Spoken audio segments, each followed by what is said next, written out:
Bueno, en el día de hoy retomamos la serie de Romanos. Hace un par de semanas que cerramos el capítulo 1 de la carta y hoy estamos continuando con el octavo mensaje de esta serie. Les recuerdo que la serie fue llamada La condenación del hombre y la salvación de Dios primariamente, porque Pablo usa 3 o 4 capítulos al inicio para desplegar con lujo de detalles lo que es la condenación de ese hombre, la corrupción moral en que ese hombre cayó después de que Adán y Eva transgredieron su ley, para luego desplegar de forma gloriosa la gracia de Dios extendida a ese hombre que se ha corrompido durante años y que cada vez está más lejos de Dios. Yo creo que eso es particularmente bueno recordar en nuestros días, sobre todo cuando pensamos en aquellas áreas como Europa, Norteamérica, que fueron grandemente impactadas por los valores cristianos y que hoy están tratando de sacar a ese Dios de medio de ellos y ver los resultados que están teniendo, porque el apóstol Pablo habla precisamente de eso, de ese hombre que conoce que hay un Dios que se le reveló en la naturaleza, que se le reveló en su conciencia y que a pesar de la contundencia de su evidencia, ese hombre no le ha reconocido como Dios y tampoco le ha dado gracias. Dios considera su revelación lo suficientemente contundente y clara para declarar en el versículo 20 de Romanos 1 que por tanto, esa es como la conclusión, por tanto ese hombre no tiene excusas. Y mucho menos que ese hombre tampoco ha reconocido sus bendiciones, a la manera benevolente como Dios se ha comportado con él, y por eso dice Dios, y tampoco me han dado gracias. Es esa, la ingratitud, como dijimos, es uno de los peores pecados que el hombre pudiera tener en su corazón y expresar, porque ponen de manifiesto un corazón endurecido, un corazón engreído y un corazón sin entendimiento. Y eso es lo que Pablo nos ayuda a ver, a entender en ese capítulo primero. Y nos dice incluso que ese hombre, en vez de reconocer a ese Dios, lo que ese hombre ha hecho, ese hombre ingrato, rebelde, arrogante, egocéntrico, lo que ha hecho es que él ha cambiado la verdad de Dios por la mentira y se ha comportado así, adorando a la criatura en vez del Creador a lo largo de los siglos. Eso hizo que Dios abandonara a ese hombre a sus propios deseos. Eso hizo que Dios, y hablamos de esto, que el peor juicio que Dios pudiera concederle a una persona es decirle, puedes tener tus propios deseos, voy a remover mis frenos de tu vida, de manera que yo no sea un obstáculo para ti, para que tú puedas disfrutar de todas aquellas cosas que tú has querido disfrutar. No habría mayor juicio que ese.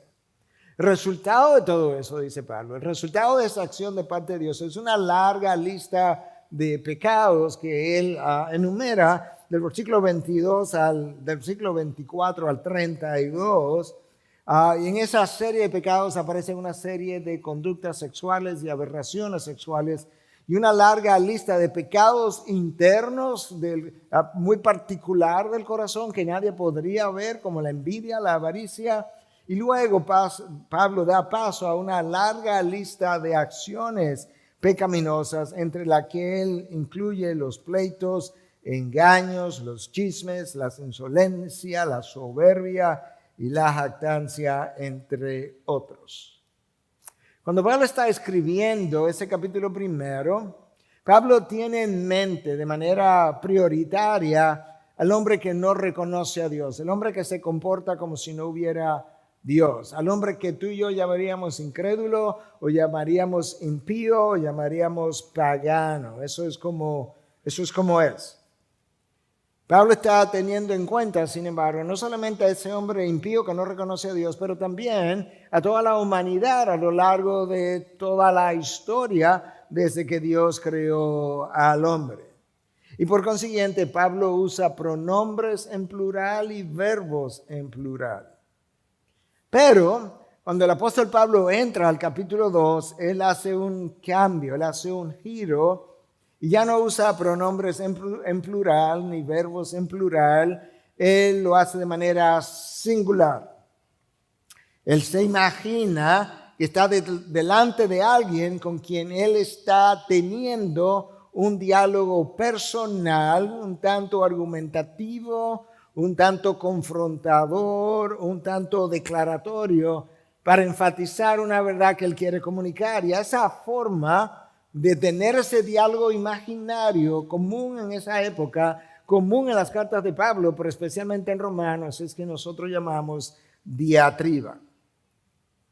Y cuando tú lees las cartas de Pablo, cuando tú lees en detalle y analizas el capítulo 1 y el capítulo 2, es obvio que Pablo se dirige a 3 grupos diferentes de personas.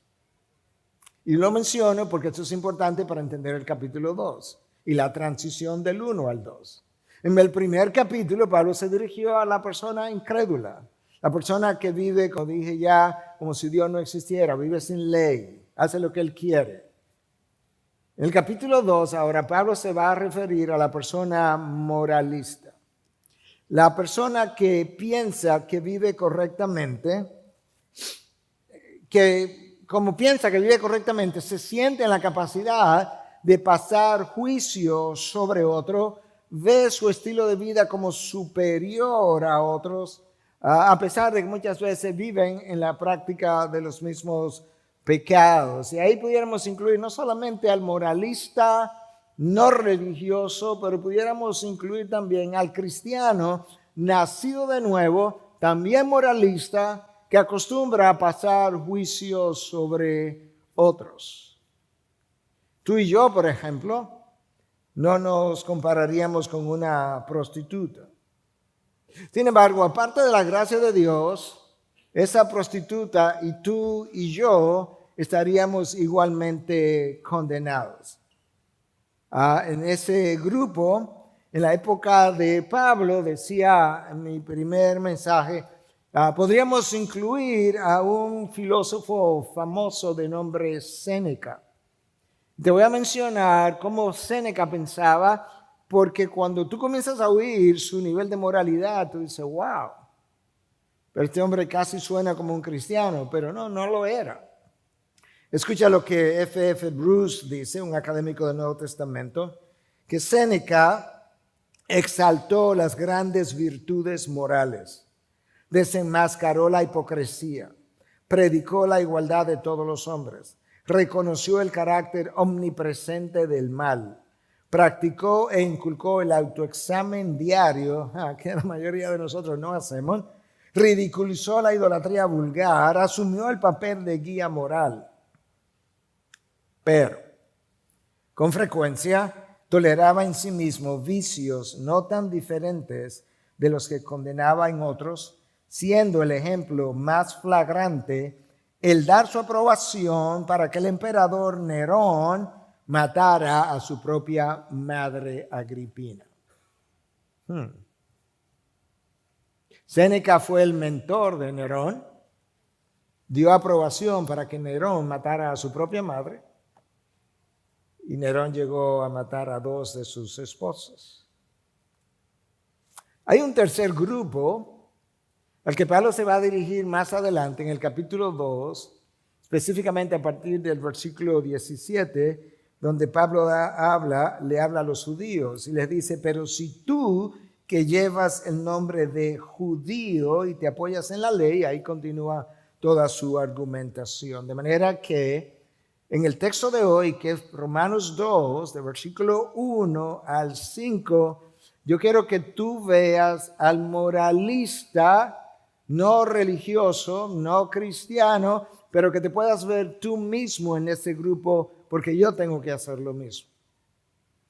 Yo he titulado mi mensaje en esta mañana, cuando ignoras la bondad y la paciencia de Dios, cuando ignoras la bondad y la paciencia de Dios, que es algo que está en el texto que estaremos leyendo en el día de hoy. Capítulo 2, versículo 1 de Romano. Por lo cual, recuerda siempre que estas frases conectoras nos hacen pensar en qué fue lo que acabo de decir. Por eso empleé todo el tiempo de escribirte el contenido de Romanos 1. En vista de Romanos 1, por lo cual no tienes excusa, oh hombre, quien quiera que seas tú. Pon tu nombre ahí. Quien quiera que seas tú que juzgas, pues al juzgar a otro, a ti mismo te condenas, porque tú que juzgas practicas las mismas cosas. Sabemos que el juicio de Dios justamente cae sobre los que practican tales cosas. ¿Y piensas esto, oh hombre? Tú que condenas a los que practican tales cosas y haces lo mismo, ¿que escaparás del juicio de Dios? ¿O tienes en poco las riquezas de su bondad y tolerancia y paciencia, ignorando que la bondad de Dios te guía al arrepentimiento? Pero por causa de tu terquedad y de tu corazón no arrepentido, estás acumulando ira para ti en el día de la ira y de la revelación del justo juicio de Dios. Yo he querido, con ese texto que acabamos de leer, traerte 3 o 4 enseñanzas en particular, que salen del mismo texto y que necesitamos revisar en detalle. De nuevo, te recuerdo que en ese primer grupo no solamente están los moralistas en general, están los moralistas del mundo cristiano también. Nosotros pudiéramos pensar en un Pedro, por ejemplo, que horas antes de la crucifixión de Cristo no se consideraba capaz de negar al Señor Jesucristo, pero sí consideraba que otros pudieran hacerlo. Escucha sus palabras exactas en Mateo 26:33. Aunque todos se aparten por causa de ti, yo nunca me apartaré. Y sin embargo, llegada la hora, Pedro negó al Señor Jesús 1 vez, 2 veces, 3 veces, de tal forma que Pedro necesitaba aprender la lección que su espíritu de condenación y la incapacidad que él veía en él de negar a Jesús, pero que sí podía pensarla para otros, era algo que todavía estaba dentro de él. Nosotros vamos a tomar enseñanza del Señor Jesús, del Sermón del Monte, y las vamos a usar como lente para traer luz, aumentar la luz sobre el texto de hoy y podernos ver en lo que Pablo estaba diciendo. Recuerda las palabras del Señor Jesucristo en el Sermón del Monte, capítulo 7 de Mateo, versículo 1 y 2. No juzguen para que no sean juzgados, porque con el juicio con que ustedes juzguen, serán juzgados, y con la medida con que midan, se le medirá. Tanto el Señor Jesús en el Sermón del Monte, como Pablo ahora nos están diciendo, como enseñanza número 1, que el moralista no cristiano y el mismo cristiano debe tener mucho cuidado al hablar, porque frecuentemente condena en otros lo que él mismo hace. Yo sé que el texto de Mateo de que no juzguen para que no sean juzgados ha sido usado por aquellos que no quieren ser confrontados con la verdad o con su pecado. Y si hay algo que tú y yo sabemos por las mismas cartas de Pablo, es que si hubo algo que Pablo hizo continuamente fue señalar y confrontar el pecado en aquellos a quienes él amaba. La idea no es que no pueda pasar ningún tipo de juicio, la idea es que a la hora de hacerlo, no solamente que haya gracia en ti, sino que a la hora de hacerlo te cuides de vivir a la altura de aquello que dices. Que es exactamente lo que Santiago trata de ilustrarnos. En otras palabras, vive lo que dices, para que no seas condenado por tus propias palabras. Una buena ilustración de esto, y lo vamos a seguir desarrollando aún más, pero una buena ilustración es algo que Francis Schaeffer nos dejó dicho hace algunos años atrás. Él decía que si Dios tomara una grabadora, la cual Él no necesita porque las conoce todas mis palabras, Él la tiene registrada porque por eso es omnisciente y por eso nunca tiene pérdida de la memoria. Pero si Dios tomara una grabadora, la colgara de mi cuello para que se registren todas mis palabras, sobre todo aquellas que yo digo acerca de otros y contra otros, y en el día final simplemente Dios dijera, ok, voy a ser justo, préstame tu grabadora y yo voy simplemente a darle play y te voy a juzgar por las palabras que tú dijiste acerca de otros y contra otros, que nosotros todavía quedaríamos condenados. De hecho, Cristo enseñó exactamente eso en Mateo 12, 36 al 37. Pero yo les digo que de toda palabra vana que hablen los hombres darán cuenta de ella en el día del juicio. Escucha, porque por tus palabras serás justificado y por tus palabras serás condenado. ¿De dónde Francis Schaeffer sacó tal ilustración? De esas palabras de Jesús. Pablo está diciendo algo similar, Romanos 2:1 otra vez, por lo cual no tienes excusa, oh hombre. ¿Por qué? Quien quiera que seas tú que juzgas. Pues al juzgar, ahí están tus palabras, a otro, a ti mismo te condenas, porque tú que juzgas, practicas las mismas cosas. A lo mejor estábamos pensando en el ejemplo que les di de Pedro. Bueno, pastor, yo nací de nuevo y yo sé que yo era como Pedro antes, pero ya yo no soy así. Déjame hacerte algunas preguntas. ¿Ok? ¿Alguna vez tú has cometido un pecado, el que sea de manera repetitiva? Una vez, 2, 3, 4, 5. ¿Hay alguien que nunca haya repetido un pecado aquí? Ok, no veo manos. Yo creo que el primer grupo se confundió y comenzaron a levantar manos. La respuesta es obvia, claro que sí. Mi argumento ahora es, para ir en la línea de Pablo, cuando repetiste el pecado, eso que te llevó a la repetición del pecado actuó como tu ídolo y eso te hace un idólatra y la idolatría te lleva o te llama violador del primer mandamiento de la ley de Dios. ¿Sigo haciendo preguntas o me paro? Me dijeron que siga, pues voy a seguir. ¿Alguna vez, después de ser cristiano, deshonraste a tu padre y a tu madre con tu forma de vivir, de hablarles, de tratarlos, o de ni siquiera cuidar de ellos o no preocuparte por ellos? Eso te haría violador del quinto mandamiento de la ley de Dios. ¿Alguna vez, después de ser cristiano, cometiste homicidio? Me imagino que prácticamente, si no todo el mundo diría aquí, yo espero, diría no. Está muy bien, qué bueno, me alegro, pero no vaya muy rápido. Porque el homicidio es condenado por el sexto mandamiento de la ley de Dios. Entonces, deja eso ahí en tu memoria, sexto mandamiento de la ley de Dios. ¿Alguna vez le hablaste mal a otra persona? ¿Alguna vez?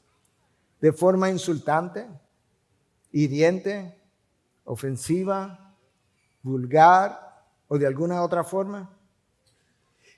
Si la respuesta es que sí, eres culpable de haber violado el mismo sexto mandamiento de la ley de Dios, de acuerdo a lo que Cristo enseñó en el Sermón del Monte, Mateo 5, versículos 21 y 22. Escucha. Ustedes han oído que se dijo a los antepasados, no matarás. Ahí está el homicidio. Y cualquiera que cometa homicidio será culpable ante la corte.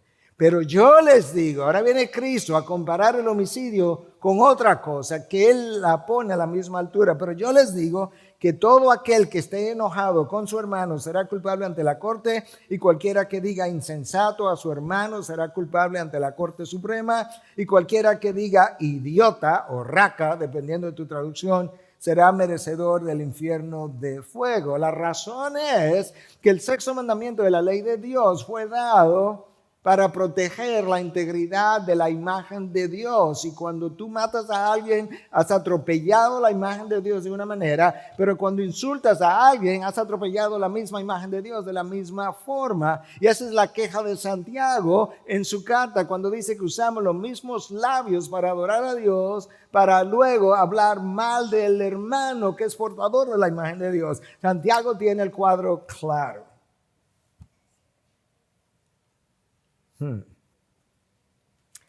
¿Alguna vez cometiste adulterio contra tu cónyuge? Quizás muchos responderían, claro que no. Pero ahí viene Cristo otra vez. Sermón del Monte, capítulo 5, versículos 27 y 28. Ustedes han oído que se dijo, no cometerás adulterio, pero yo les digo que todo el que mire a una mujer para codiciarla, ya cometió adulterio con ella en su corazón. En otras palabras, Cristo cuando vino y nos habló en el Sermón del Monte, Él estaba, cada vez que Él dijo, pero yo les digo, Él no estaba diciendo lo que ustedes oyeron es falso, no es así, es mentira. No. Él estaba diciendo lo que ustedes oyeron es así, pero yo le quiero ampliar la cobertura del mandamiento. Cada mandamiento de la ley de Dios tiene una letra de la ley y un espíritu de la ley. En la letra de la ley tiene que ver las cosas que yo termino haciendo. En el espíritu de la ley son las cosas que yo pienso, que yo siento, que yo deseo, que yo busco. Y esa es la razón por la que el hablarle al hermano de una manera es equivalente a violar el sexto mandamiento, o el pensar o codiciar una mujer ilegítimamente es equivalente a violar el séptimo mandamiento de la ley de Dios. ¿Alguna vez después de ser cristiano has dicho una mentira? Si no ha dicho ninguna mentira después de ser cristiano, levanta la mano, porque esa sería la primera.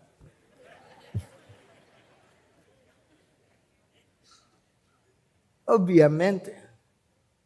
Entonces has violado el octavo mandamiento de la ley de Dios. Esto es lo que Pablo está diciendo otra vez en Romanos 2:1, por lo cual no tienes excusa, oh hombre, quien quiera que seas tú, no importa quién tú seas, quien quiera que seas tú que juzgas, pues al juzgar a otro, a ti mismo te condenas, porque tú que juzgas practicas las mismas cosas. Y entonces, pastor, Santiago te diría, bueno, vive lo que dices. Vive pudiendo decir, no tengo nada que esconder, nada que probar, nada que ocultar. Yo decía, creo que no lo he dicho todavía en este grupo, pero decía el primer grupo, de hecho, lo decía en oración. Yo decía, Señor, cuídame al predicar este mensaje, porque existe la posibilidad que yo pueda predicarlo de una manera que mientras predico estoy pecando. Pensando, considerándome superior a aquellos a quienes yo le estoy predicando y considerando que yo estoy fuera de este grupo potencialmente. Hermano, todos nosotros nos creemos más moral de lo que realmente somos. Pero lo interesante es, o lo penoso es, o lo condenable es que usualmente nosotros medimos nuestra moralidad por la moralidad de otros que viven a un nivel moral por debajo de lo que nosotros pensamos que estamos viviendo. Y por eso podemos pensar, yo no soy como una prostituta. No, pero ¿se te ha ocurrido alguna vez pensar, yo no soy como el apóstol Pablo, yo estoy por arriba de él? Para ni siquiera pensar en el Señor Jesucristo. Pero la inclinación natural de tu corazón, aún después de ser cristiano, es a la autoexoneración. Por malos que nosotros seamos, no importa lo que hayamos hecho anoche o la semana pasada o hace un mes o hace un año, nosotros siempre encontramos la forma de poder justificar lo que hicimos de tal forma, primero, que yo pueda vivir con mi conciencia y segundo, que si por casualidad tengo que hablar con otros, que no luzca tan mal como realmente fue. Nosotros pudiéramos, por ejemplo, pecar anoche y hoy decir, Señor, yo te pido perdón por lo que hice anoche, yo de verdad perdóname, ayúdame a no volverlo a hacer. Y luego, cuando vemos a otro que está haciendo lo mismo, condenarlo E inmediatamente pensar, bueno, pero por lo menos yo lo admito y sé que yo soy un pecador, pero no como otros que no lo admiten y que viven como hipócritas.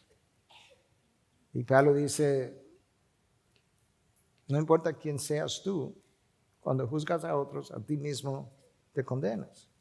Cristo dice, ¿cómo condenas a otros? Esas son las palabras que voy a usar en el día del juicio para ponerla en la grabadora, como hablábamos. Te decía que todo el mundo se considera con un nivel de moralidad superior. Cristo estaba consciente de eso y le decía a aquellos que le seguían, si su justicia, su moralidad, su carácter moral no es superior al de los escribas y de los fariseos, están condenados. En buen dominicano, están fritos. Escucha esta historia.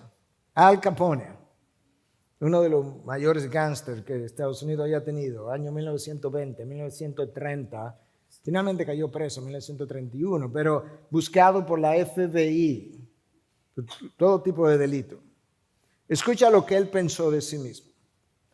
Al Capone dijo, yo he gastado mis mejores años de la vida proveyéndole a la gente los placeres más ligeros, ayudándole a pasar un buen tiempo, y todo lo que recibo es abuso, la existencia de un hombre perseguido. Antes de condenar a Al Capone, piensa, ¿alguna vez tú has dicho algo como parecido? Lo único que yo hice por la iglesia, el pastor, por fulano, por mis hijos, y lo único que hizo fue devolverme con esto, con aquello, pero luego, al revisar tu vida, quizá no estaba a la altura de poder condenar a ese otro precisamente por la manera como estabas viviendo. Enseñanza número 2. El juicio de Dios es conforme a la verdad. Y es un juicio ante el cual comparecerá todo el mundo para rendir cuenta de su vida. Versículos 2 y 3 de Romanos. De Romanos 2. Sabemos que el juicio de Dios justamente, subraya esa palabra, justamente cae sobre lo que practican tales cosas. Pregunta de Pablo. ¿Y piensas esto, oh hombre?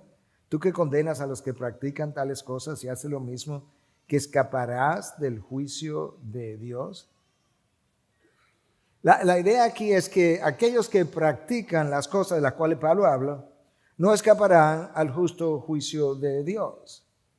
Y al mismo tiempo, Pablo vuelve a enfatizar el hecho de que si nosotros condenamos hechos pecaminosos en otros, pero terminamos haciendo las mismas cosas, aun si la violación es en el espíritu de la ley o en la letra de la ley, somos culpables de haber violentado el mandamiento de Dios. Y Pablo nos dice que justamente sabemos que el juicio de Dios justamente cae. Los juicios del Señor son verdaderos, todos ellos justos. Esas son las palabras de un hombre que cayó bajo el juicio de Dios en un momento dado y su nombre fue David. Los juicios del Señor son verdaderos. Es como que David estaba diciendo, Señor, yo me pongo de acuerdo contigo con la disciplina que tú me has impuesto, todos ellos justos. Verdaderos y justos son todos tus caminos. Tenemos una canción que dice eso. En el libro de Apocalipsis, capítulo 15, 3, 16, 7 y 19, 2, 3 veces leemos la misma frase, verdaderos y justos son todos tus caminos. Es lo mismo que decir, verdaderos y justos son todos tus juicios. Eso es exactamente lo que Pablo está diciendo. Sabemos que el juicio de Dios cae justamente sobre aquellos que practican tales cosas y recordamos que el libro de Apocalipsis es el libro del juicio final y estas frases están repetidas en los últimos capítulos del último libro.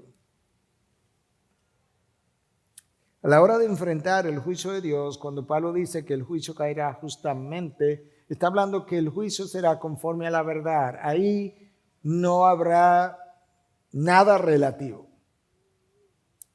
No seremos evaluados conforme a un estándar de moralidad humano, sino al estándar de perfección de Dios. Nadie podrá justificar sus hechos. Nadie podrá decir, que yo no sabía, que yo no entendía, yo pensaba. Todo eso quedará fuera de las posibilidades. Nadie podrá argumentar, Señor, ten en cuenta, considera que yo cumplí 9 de los 10 mandamientos, solo tropecé en uno. El Señor te diría, y vuelves a tropezar en el mandamiento número 8, porque eso no es verdad. Además, Santiago mismo nos enseñó, porque cualquiera que guarda toda la ley, pero falla en un punto, se ha hecho culpable de todos. De manera, la ley, la palabra de Dios nunca se refiere a la ley de Dios en plural, nunca habla de las leyes de Dios. La ley de Dios es uno solo. La violas en cualquier punto, o yo, y soy culpable. Hermanos, ¿tú has pensado que nunca tú has cumplido un solo de los mandamientos de Dios cabalmente, de forma consistente, ni siquiera por un día? Porque eso requeriría un corazón puro que tú y yo no tenemos, 24/7, todos los días y años de tu vida. Eso requiere un Salvador, eso requiere un Mesías, eso requiere un Cristo que venga y ofrezca sacrificio por el perdón de tus pecados, derrame sangre para el perdón de tus pecados, y alguien que pueda y se haya reconocido pecador, le haya pedido perdón a Cristo, que Él te haya perdonado y que tú le hayas entregado tu vida como Señor y Salvador, y que luego vivas para honrar su señorío. De eso requeriría. Pero en la medida que yo estudié este pasaje, en la medida en que yo traté de entenderlo siendo parte de lo que Pablo estaba diciendo, llegué a entender también que el día de rendición de cuentas, o a recordar honestamente, es más serio de lo que tú y yo imaginamos. Porque ese día no es simplemente que yo tendré que dar cuenta de todo lo que habrá hecho, sea bueno o sea malo, como le dijo Pablo a los Corintios, su segunda carta, capítulo 5, versículo 10, que todos compareceremos ante el tribunal de Cristo para rendir cuenta de todo lo que hayamos hecho, sea bueno o sea malo, sino que ese día, de acuerdo a las palabras del apóstol Pablo, es más complejo que eso. ¿Qué es lo que lo hace complejo? Yo te lo quiero leer de parte del apóstol Pablo, escribiéndole a los Corintios en su primera carta, capítulo 4, versículo 3 al 5. Escucha, Pablo. En cuanto a mí, es de poca importancia que yo sea juzgado por ustedes o por cualquier tribunal humano. De hecho, Pablo no está diciendo que él le tiene sin cuidado lo que los hombres piensen, porque no es verdad. Pablo trató de vivir con una conciencia limpia, lo dice en algunas de sus cartas, delante de Dios y delante de los hombres. Pablo tampoco está diciendo que no importa si un tribunal humano lo condenaba o no. Pablo dice, de hecho, ni aun yo me juzgo a mí mismo. ¿Por qué, Pablo? Porque no estoy consciente, dice él, de nada en contra mía, hasta donde yo sé, como que no estoy consciente de que yo tenga pecados, que tenga que ir a reconciliarme con otros. No estoy consciente de nada en contra mía, pero no por esto estoy sin culpa. ¿Cómo así, Pablo? Porque el tribunal humano aparentemente no te condenó, vamos a decir.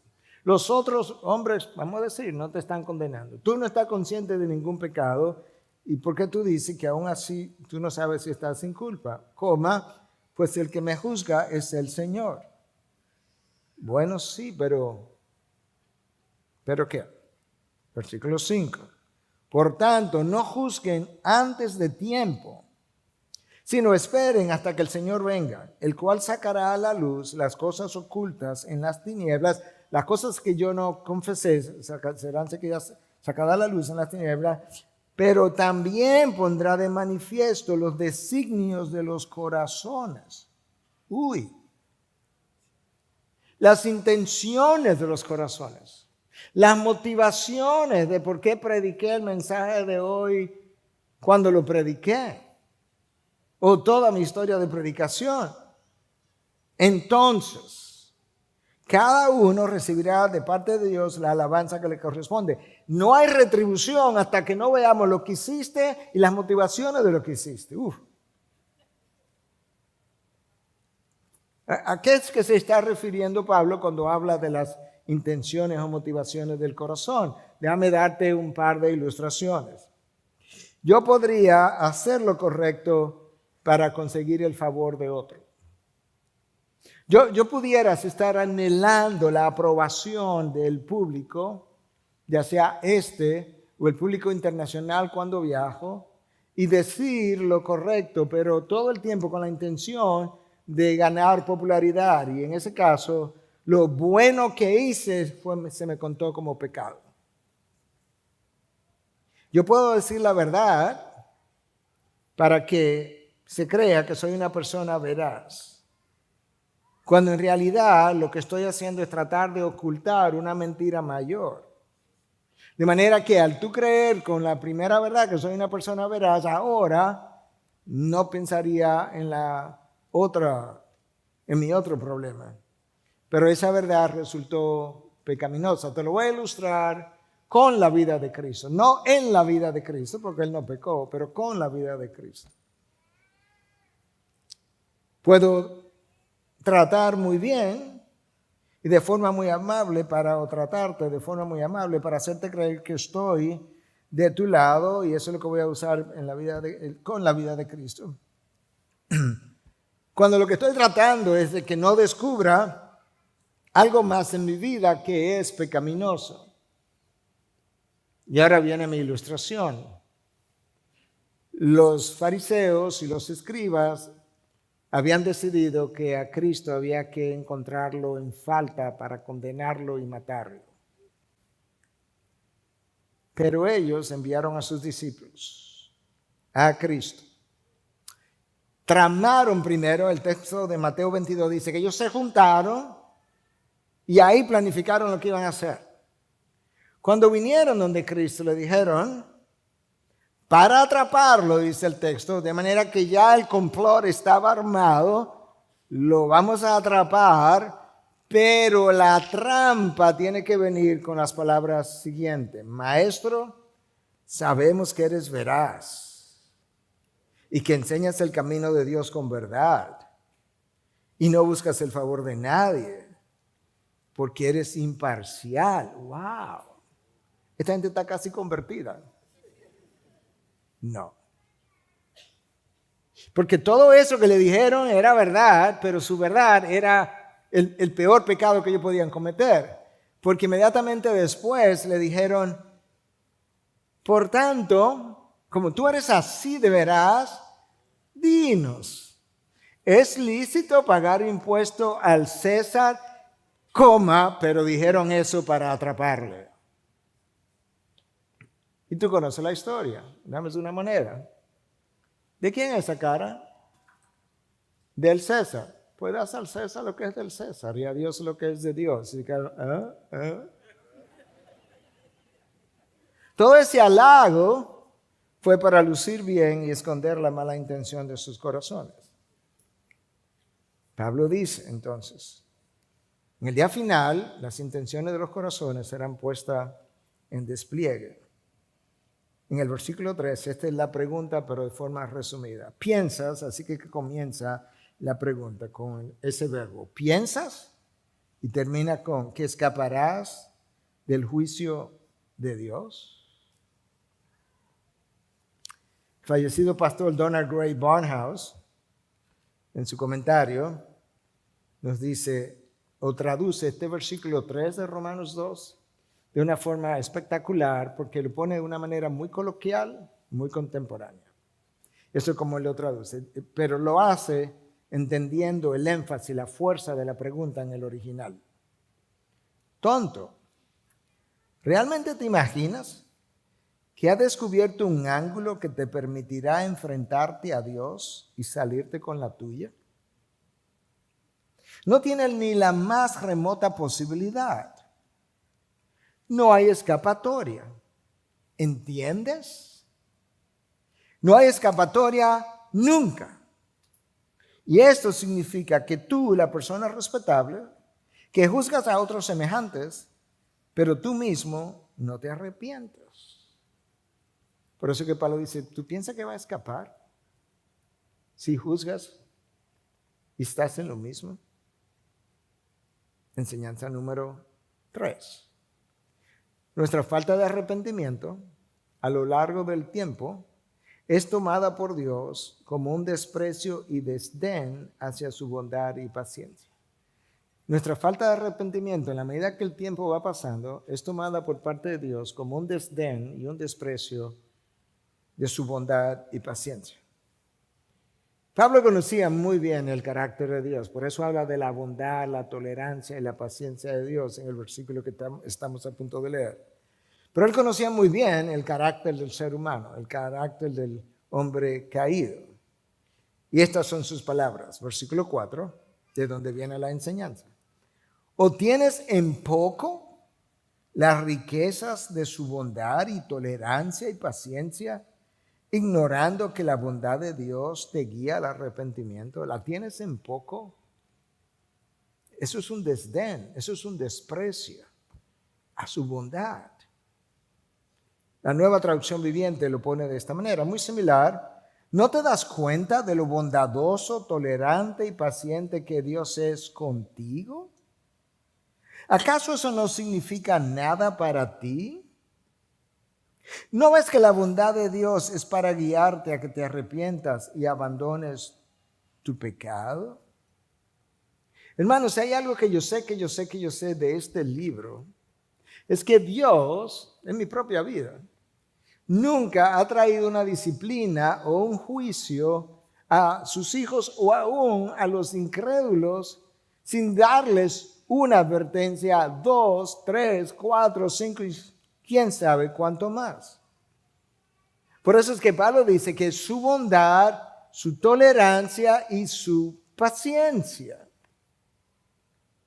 La bondad de Dios tiene que ver con esa inclinación natural que Dios tiene, que hace que Él haga salir el sol sobre buenos y malos, sobre justos e injustos, para usar las palabras de Cristo en el Sermón del Monte, Mateo 5:45.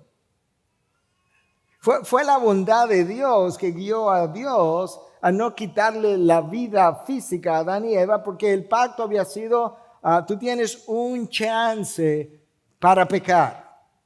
Este no fue, teológicamente hablando, no fue un pacto de gracia, aunque fue su gracia que los creó, pero este fue un pacto de obras. Tú tienes un chance para pecar. El día que peques, muere. No tienes 2 chances como tú y yo hemos tenido. Y si bien es cierto que el día que pecaron ellos murieron espiritualmente, ellos no murieron físicamente. De hecho, Adán vivió más de 900 años. Dios proveyó un camino de redención para Adán y Eva. Hermano, nuestro Dios es un Dios lento para la ira, pero no sin ira. La lentitud para su ira es la expresión de su bondad y de su tolerancia. Su bondad que quiere verte arrepentido. Quiere verte arrepentido. Pero si no lo haces, antes de Dios ser burlado, Dios tendrá que verte juzgado.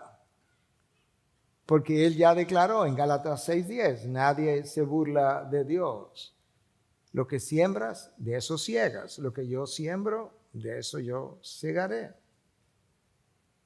Hermanos, la bondad de Dios llevó a ese Dios, del Dios que la gente habla todo el tiempo en el Antiguo Testamento, que es ese Dios sanguinario. La bondad de Dios llevó a Dios a perdonar a los judíos por no sé cuántos años. Como 800 años antes de enviarlo al exilio. Finalmente se fueron al exilio, se fue al reino del norte, las 10 tribus, se fueron a Asiria, año 722, y Dios le dice ahora entonces al reino del sur, compuesto de 2 tribus, Benjamín y Judá, la más grande de las 2, le dice, mira a tu hermana del norte. ¿Tú sabes por cuántos años Dios le dijo eso? Porque si no te arrepientes de lo que tu hermana del norte hizo, que tú estás haciendo, tú es el que juzga, pero hace lo mismo que tú estás haciendo, te voy a hacer exactamente la misma cosa. Y pasaron 150 a 200 años, dependiendo de cómo contemos la fecha, 150, 200 años diciéndole, mira a tu hermana del norte, tú me has oído decir múltiples veces a nosotros como iglesia en Latinoamérica, mira a tu hermana del norte, en Norteamérica, en Europa, lo que le está aconteciendo justamente para que nosotros no tengamos que pasar por las mismas cosas. Pero si nosotros no tomamos precaución, sufriremos la misma suerte. El problema es que el ser humano es tal que la postergación del juicio de Dios frecuentemente es tomada como que el juicio nunca llegaría. Y en la época de Pedro, primer siglo, pero hoy igual, en la época de Pedro, dice Pedro que vinieron algunos burladores. Esta es la palabra que él usa, burladores. Y esta es la pregunta que hacen, tú la puedes leer en 2 de Pedro 3:4. ¿Dónde está la promesa de su venida? Porque desde que los padres durmieron, todo continúa tal como estaba desde el principio de la creación. ¿Tú sabes las veces que yo he oído palabras similares? Aquí y fuera de aquí.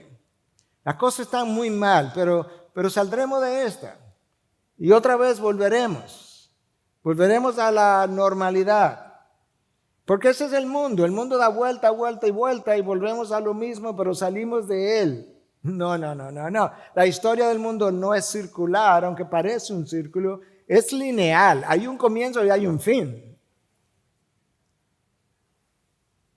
Y Pedro entonces le dice a ese grupo de burladores, él los llama burladores, los que hacen esa pregunta, ¿dónde está la promesa de su venida? Él les responde en el versículo 9 de 2 de Pedro 3.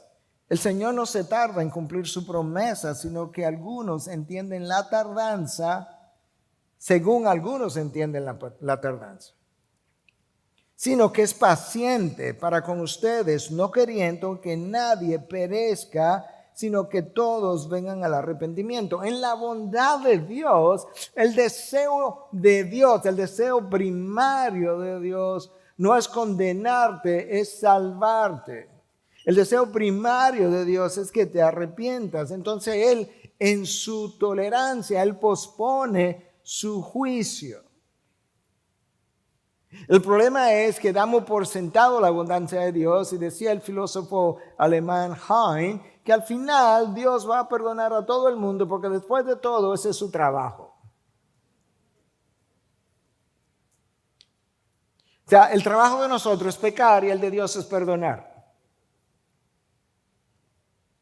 Por eso es que Pablo dice en Romanos 2:4, ¿o tienes en poco las riquezas de su bondad y tolerancia y paciencia? Déjame leerte un párrafo de mi próximo libro sobre el carácter de Dios. La tolerancia de Dios habla de cómo Él permite sin aprobar el pecado del hombre con un propósito definido. Y ese propósito es eventualmente, escucha, despertar al pecador a la realidad y al oscuro de su pecado. Dios tolera con la intención de que el pecador despierte a la gravedad y al oscuro de su pecado. Entonces, la tolerancia de Dios le provee al pecador tiempo y oportunidad para devolverse y regresar a Él. Por eso Pablo dice que es la bondad de Dios la que nos guía al arrepentimiento. Pero el hombre es indiferente ante la paciencia de Dios. Y entonces, cuando Dios decide no esperar más, ese hombre juzga a Dios de injusto. Hermanos, Dios es infinito y por tanto todos sus atributos son infinitos, pero su paciencia, Él no está dispuesto a ejercerla infinitamente. El pastor Alistair Begg dijo en una ocasión, existe un gran peligro cuando escuchamos la palabra superficialmente o con olvido deliberado. Cuando oímos el sermón, fue muy bueno, fue muy confrontador. Vamos a comer, se olvidó. No tengo que pensar en eso más. Qué bueno que el pastor terminó. Cuanto más nos sentamos bajo la instrucción de la Biblia sin ser transformado por ella, menos probable, dice Alistair Begg, es o se vuelve la posibilidad de tal cambio. Nos volvemos insensibles a la verdad y cada vez más impermeables a su poder transformador. Mientras más me siento a escuchar esta palabra sin ser transformado, menos el chance de que esa palabra pueda penetrarme y cambiarme, porque me voy haciendo impermeable, es la palabra que él usa, me voy haciendo insensible al poder transformador de la palabra. Hermanos, el postergar el juicio no implica olvidar el juicio. Si tú eres papá o mamá o abuelo, o aún si tienes amigos o si has trabajado en algún lugar, tú sabes que en ocasiones tú tienes que tolerar necedades incluso de tus hijos o de otros.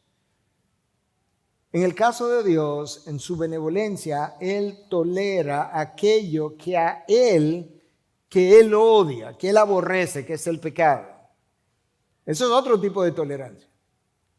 Y Dios, la tolerancia de Dios es el soportar aquello que Él odia con la intención de que no recibas condenación, porque si recibes condenación, entonces tú vas a odiar tu condenación. Y Dios prefiere por el momento odiar el pecado y tolerarlo por pesado que sea, en vez de condenarte rápidamente, terminar con esto y que tú termines odiando tu condenación. Así es la bondad y la tolerancia de nuestro Dios. Y Pablo dice que es esa bondad y ese arrepentimiento y esa tolerancia la que te guía al arrepentimiento o la que debiera guiarte al arrepentimiento. La palabra que él usa para arrepentimiento ahí es metanoia, y metanoia implica ¿qué cosa? Meta, cambio, noia, viene de nous, mente, un cambio de mente. Cuando yo cambio de mente, yo cambio mi forma de vivir. Cuando yo no cambio mi forma de vivir, no he cambiado de mente. Cuando no he cambiado de mente, no me he arrepentido. ¿Fui muy rápido? No, excelente, son buenos escuchadores y entendedores. Hermanos, eso es como es. Por eso es que tanto Dios como Satanás, mira lo vital que es la mente, que tanto Dios como Satanás la quieren. Dios nos manda que amarlo con todo tu corazón, toda tu alma, toda tu mente, toda tu fuerza, toda tu mente. Satanás dice, ahí es donde yo tengo que penetrar, en esa mente. Eso es lo que yo tengo que cambiar. Eso es como la tecnología de hoy, las redes sociales o antisociales, como leía Chacho el viernes en su devocional. Las redes antisociales actúan capturando tu mente. Enseñanza número 4. La falta de arrepentimiento es culpa acumulada. Y la culpa acumulada implica juicio o ira acumulada y por tanto un juicio mayor. Déjame decir eso otra vez. La falta de arrepentimiento es culpa acumulada. La culpa acumulada implica ira acumulada. La ira acumulada implica un juicio mayor. Romanos 2:5. Pero por causa de tu terquedad y de tu corazón no arrepentido, estás acumulando ira para ti en el día de la ira y de la revelación del justo juicio de Dios. Hermanos, si pecas y no te arrepientes, te sientes mal por lo que hiciste, pero lo olvidas. Vuelves y pecas. Vuelve y te sientes mal. Pero como te sientes mal, eso decía igual esta mañana, los drogadictos pueden hablarnos perfectamente bien de esto, porque el drogadicto peca cuando ya el efecto de la droga está pasando. Él se siente mal, pero se siente tan mal que él necesita volver a ir a pecar, otro viaje, para anestesiar el dolor que le dejó el pecado anterior. Pero nosotros pensamos en adicción simplemente en términos de sustancias, pero hay no voy a decir miles, hay múltiples cosas que nos hacen adictos en la vida y que actúan de la misma manera. A esa actitud es que Pablo le está llamando aquí tu terquedad y corazón no arrepentido. Porque lo que ha estado ocurriendo, la razón por la que se vuelve terquedad y corazón no arrepentido, han estado ocurriendo dos cosas. Número uno, la primera vez que pecas, te sientes muy mal. La segunda vez te sientes menos mal. De hecho, no, primero lo disfruta y luego te sientes mal. La segunda vez lo disfruta y te sientes menos mal. La tercera vez lo disfruta y te sientes menos mal. El problema es que no solamente he estado anestesiando mi conciencia, que he estado acumulando ira. Porque tengo culpa acumulada por falta de arrepentimiento. Culpa acumulada es ira acumulada. Ira acumulada es un juicio mayor. Escucha lo que Proverbios 24:12 nos dice en la Nueva Traducción Viviente, que es como trae un poco de luz a Romanos 2:5. No te excuses diciendo, ay, no lo sabíamos. Pues Dios conoce cada corazón y Él te ve. Escucha esto de Proverbios. El que cuida tu alma sabe bien que tú sabías. El que cuida tu alma, sabes bien que tú sabías. Él pagará a cada uno según merecen sus acciones. Subraya la palabra merecen. Y está diciendo, el pago es algo merecido. Wow. Hermanos, yo cuando estaba preparando este mensaje, le decía a mi esposa en un momento dado, armar este mensaje no es tan fácil. El mensaje en sí no es complicado, no es complejo de entenderlo. Es armarlo, pero luego me percaté que lo complejo de este mensaje no era simplemente armarlo, era no condenarme al predicarlo.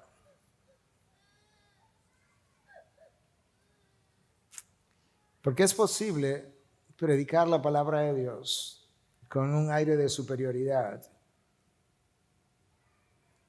pensando que como entendiste que tú sí tienes la capacidad de juzgar, cuando al final tengo que dejarle el juicio a Dios. Y que mi preocupación debe ser lo que Santiago me dice. Mi preocupación debe ser vivir el Evangelio de una manera que el Evangelio sea mi piel y no un uniforme que yo me pongo y me quito. De manera que pueda vivir lo que digo. El resto es trabajo de Dios. Que nosotros debiéramos, yo mismo debiera, considerar estas palabras con sobriedad, reconsiderar nuestros caminos, volvernos a Él en las áreas donde estemos desviados. Unos tendrán que hacerlo más que otros, pero nadie vive en la línea recta de la ley de Dios, y mucho menos 24/7 todos los días. La única solución a esto es la cruz de Cristo. La única solución a esto es la piedad de Dios. La única solución a esto es mi arrepentimiento. La única solución a esto es la sangre de Cristo que lava mi maldad. Y luego una continua conciencia de que yo dependo de su gracia para caminar, para permanecer en el camino. Y que no solamente es su gracia que me salva, que no solamente es su gracia que me santifica, que es su gracia que me hace perseverar. Padre, gracias. Gracias por tu gracia. Lo pudiéramos decir todos los días, por no sé cuántos años, y todavía te deberíamos gratitud. Porque ciertamente nosotros hemos violado tu ley de forma tan grosera a veces, tantas veces. que lo único que nos merecemos es la condenación de un Dios infinitamente santo. Pero es tu bondad y es tu tolerancia y es tu gracia y es tu paciencia la que hace posible que tú toleres por un tiempo aquello que tú aborreces, procurando mi arrepentimiento y mi perdón después de mi arrepentimiento.